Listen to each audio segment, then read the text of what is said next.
The Community Ties program continues with Alex Mikos on Tiger Country 97.5 WTGR. Like we do each and every weekday, we sit down with a member from the community to talk about an organization or an event. Very happy to talk about the gathering at Garst as we are looking forward to the fourth annual gathering for the weekend. It's going to be Saturday and Sunday.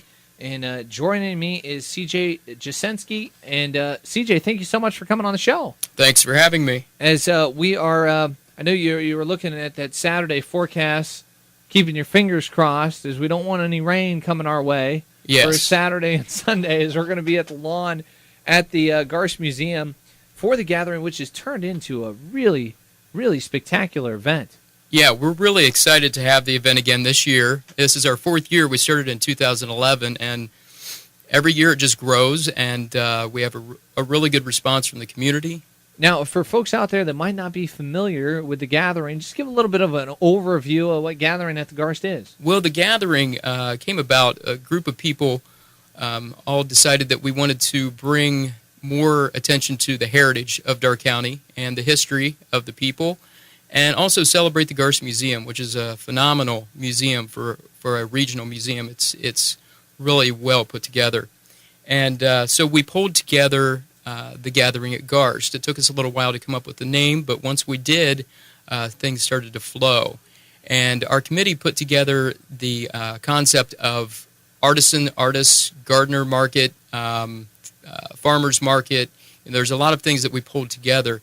In the first year, it was we did not have the encampment, but then we added the encampment the second year, and that is when all of the historic reenactors came about, and that is an area that has really, really grown, and it seems to be a favorite of a lot of people. It's really neat. When talking about the event, one thing that I love is walking into it, because coming from downtown Greenville and you sort of make that turn and you find yourself on the grounds, you almost sort of take a step back in time. Yes, most certainly. It really is an experience. It's not just a free family event here in Darke County. It's an experience for everyone, and there's something for everyone, from food to specialty vendors to the encampment.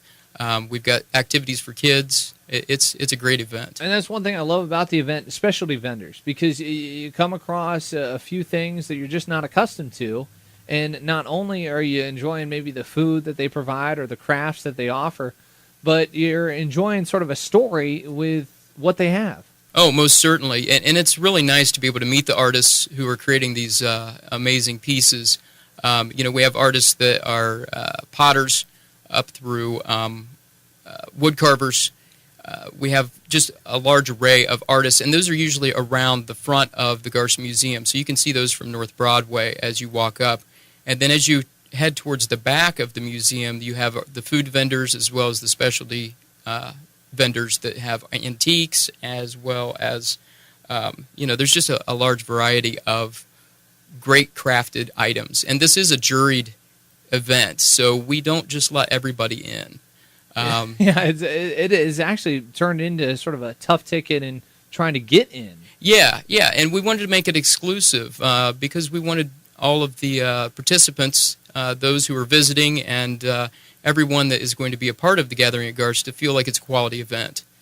Talking with CJ Jasenski as gathering at the Garst, going to be taking place this weekend, Saturday and Sunday, and we are going to be there broadcasting live with the Roadshow from 10 to noon. Now, for the event, for you personally, how long have you been involved? I've been involved since the beginning. Jenny Clark, whose daughter owns a flower shop uptown, she recruited me, and I'm a graphic designer and artist myself, and my wife and I also own a local business, so we've always been very involved in the community, and from that, she pulled me into the committee, and we decided how we were going to go about this, and got the group together, and we're off and running, and it's really hard to pull away. This year I've not been able to be as involved as I once was. My boys are getting a little bit older, so I've been a baseball coach and things like that. But, I'm right back in there, and especially this week is the week that we all need to pull together to get this done. Well, it must be exciting, though, sort of being there from the start to sort of see what can happen when a group of folks have sort of a vision, because honestly, I mean, just approaching your 4th year, you've already been able to accomplish a lot, and you're hoping to continue that for this weekend. Yes, most certainly. It's grown by leaps and bounds each year. I mean, it really shocks us each year as we see the people pouring in, how many people are participating and where they're coming from. At the entry gates, they are asking people, where are you from? How did you hear about us? And things of that nature. And the responses that we're getting are just amazing. The word is really getting out there, and it's of course, a regional event, but we're getting people in from multiple states, and that's really exciting. One of the bigger weeks in Darke County for the year, this last weekend in July, and we're talking about the gathering at Garst on this Wednesday edition of Community Ties. Now, traditionally, the gathering has some kind of theme. Now, for this year, do we got something new that's going to be coming and that we can look forward to when talking about the weekend? Yes, actually, the Darke County Parks District is pulling together an event called the Peace and Friendship Summit, and that will be happening Thursday and Friday of this week over in the area where the encampment is. And that's a celebration of the second signing of the Treaty of Greenville. So they're doing their own event on Thursday and Friday, which leads into what we're reflecting this year. And so our theme is Peace and Friendship Summit. Oh, cool. Okay. And we're really excited about that because it honors the Native Americans who existed here before the rest of us got here. So it's almost like the gathering sort of expanding in days in some regards. Yes. With what Darke County Parks is able to do. Yes. Darke County Parks is doing a phenomenal job with their event. And, we as of next year, this won't be as long. We won't have the Thursday and Friday from the Parks District, but the Saturday and Sunday will remain. So we are two separate events, but we're, of course, holding hands in the this week to try and accomplish everything that we want to get done. Now, officially, the gathering gets underway on Saturday morning. Yes. And I guess if we could just sort of maybe run down the schedule and what folks can expect and when you're opening up. Okay, on Saturday, the hours are from 10 a.m. to 9 p.m. We have quite a few new things this year. We have a gather round auction tent. You can view all of the items that have been donated to the auction tent. That will be open on Saturday. And then the auction is actually occurring at noon on Sunday. Okay. So that's a new event for us. We're really excited about that. One of the really cool pieces that was donated was a trunk owned by Henry St. Clair, and it has his name on the side. So, and that is the auction is a benefit to the Garst Museum. Let me make a side note here. The Garst Museum is a private nonprofit, so there's no government monies coming to the Garst. It's all supported through fundraising. And that's really where the Gathering at Garst came from, as a fundraiser and to raise the level of awareness within the community and the region of the Garst Museum. And probably the reason for this event being so important. Yeah, most certainly. It really has, over the past 4 years, raised the level of awareness of the Garst Museum and the displays that we have. You know, the Crossroads of Destiny is an illustration of the treaty of the fort. It's a really well-done display and exhibit, and that was actually just upgraded within the past year or so, as well as the Annie Oakley exhibit. That has had some upgrades, and some new articles and items have been added to that as well. But I'll jump back into what's going to happen this weekend. So Saturday, you know, it's the best part about the gathering is that there are events going on. We have a music tent. It's actually a community tent right there in the center of things. And there's music throughout the day, as well as speakers and a lot of entertainment for all ages. And so the nicest part is that you can kind of casually meander in and meander out. And I see a lot of socializing going on.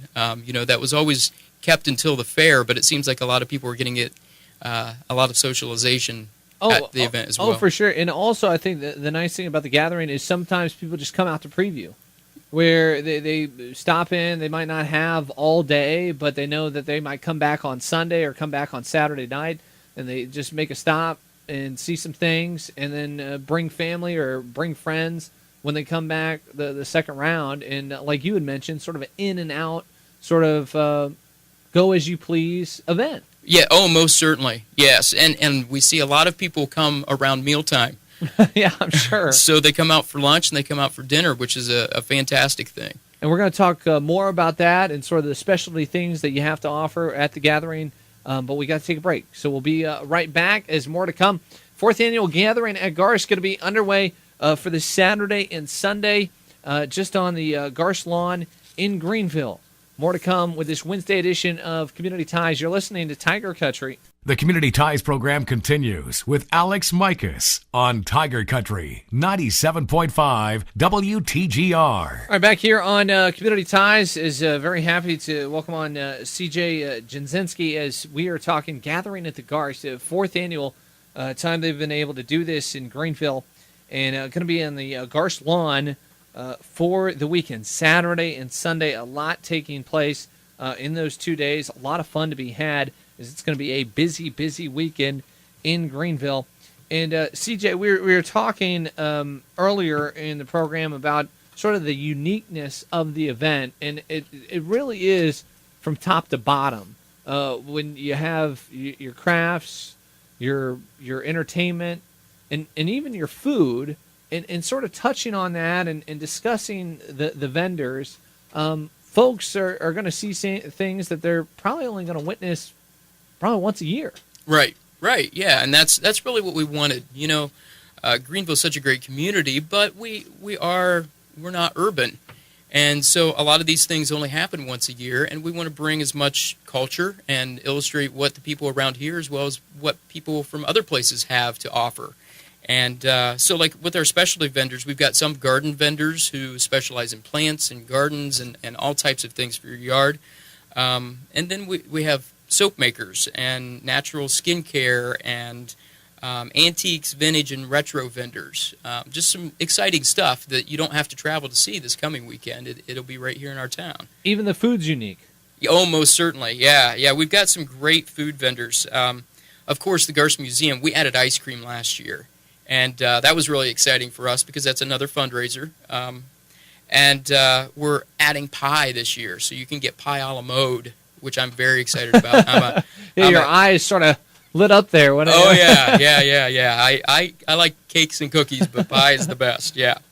So anyway, then we also have, like some of the nonprofit organizations here in town are putting out food. Not actually food, but the Butterflies Junior Garden Club, they always do drinks. So you can find them under the tree if you need a nice cold drink. They've got water and soda and things like that. And then we have kettle corn and then a specialty baker.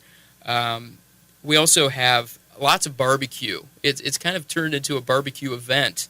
The Knights of Columbus will have their chicken barbecue there. The Elks will be there with barbecue. Bombbox will have their barbecue, and a lot of people are familiar with Bombbox down in New Paris. And then Lip Smackin' Good Barbecue will be there as well. And then we have Greek Gyros. The New Madison Sausage Stand will be there.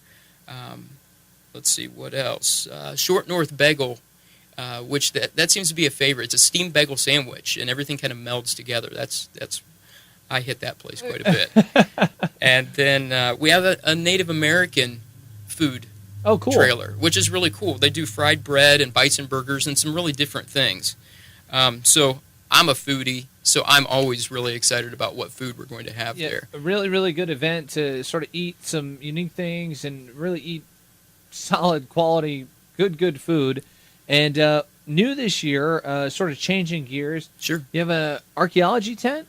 Yeah, we're really excited about the archaeology tent. It's presented by the Ohio Archaeology, if I could say that, Ohio Archaeology Society. And it's sponsored by the Maid-Rite Sandwich Shop. And so they'll have a lot of their findings from in and around Ohio. Oh, cool. And they're a really strong organization. And so I know that they're going to put on a great presentation for us. Attached to that, then we have a kids' archaeology dig, where the kids can come and dig through rocks and find all kinds of great prizes and fun stuff. Fun for the family, and that's important to throw out there. That the Gathering of Garst is not just an adult sort of event. It's for the whole family. Come by, and the kids will be able to get their hands on something and maybe even take away something from Saturday and Sunday when looking at the Garst lawn. Now, traditionally, I know in years past, you've had this Beatles group Yes. that puts together a whale of a show. And are they going to be back this year? They are. They're returning. Oh, cool. We had talked about doing looking for another band, but boy, I think we would have gotten in trouble if we had, because people were really excited about. They're called the Cavern Beat, and they're a Beatles dedication band, and they're out of Chicago, and they do a phenomenal job. I mean, I obviously didn't see the Beatles live and in person myself, but from what everybody tells me, it's a great concert. Yeah, I've heard a lot of good things about them. Hopefully, be able to catch a show this year, as they've been doing it for a couple years now, right? This will be their third year. Third year. Yeah. Very cool that they're back. And that's. Let me interrupt for just a second. We've got that's sponsored by the Dan Summers Memorial Fund, and she has sponsored that every year in honor of her husband, who passed away several years ago. So we're really excited to have her back again sponsoring. Talking about sponsors and support, I know there are. It's a long list of wonderful individuals that get behind the gathering. Most certainly, yes. We have corporate sponsors locally as well as local businesses, and then we've got a lot of volunteers who volunteer their time. I myself volunteer my time with the Gathering at Garst Committee, and we have a lot of people that do that, and we're really excited. Not only throughout the year do they volunteer their time to organize the next event, but they volunteer their time on the weekends, and they also volunteer their time this week and this weekend for the Gathering at Garst. A busy week as we get ready for it, Saturday and Sunday. CJ, we're sort of running out of time, but before we see you walk out the door, anything else you'd like to throw out there, or sort of your final thoughts? Well, I wanted to talk about parking. That's always a big question. Okay. Parking is $4 this year, and that is actually to benefit the Garst Museum, as well as the Arcanum Lions Club helps us out with that. And so you can enter off of North Broadway onto Wilson Drive, and they will direct you into the parking area. Or you can also enter off of Main Street and take Wilson. And Wilson is actually the drive that runs along Greenville Creek there by the swinging bridge. So just follow that path, and we'll get you into a parking spot and get you out into the event. And let me just tell you the hours real quick. It's Saturday 10 a.m. to 9 p.m. and Sunday 11 a.m. to 4 p.m. And don't forget that Gather Round auction tent is at noon on Sunday. Noon on Sunday. Well, it should be a fun weekend. And CJ, thank you so much for stopping by. I hope Mother Nature treats us well for the weekend when talking about weather.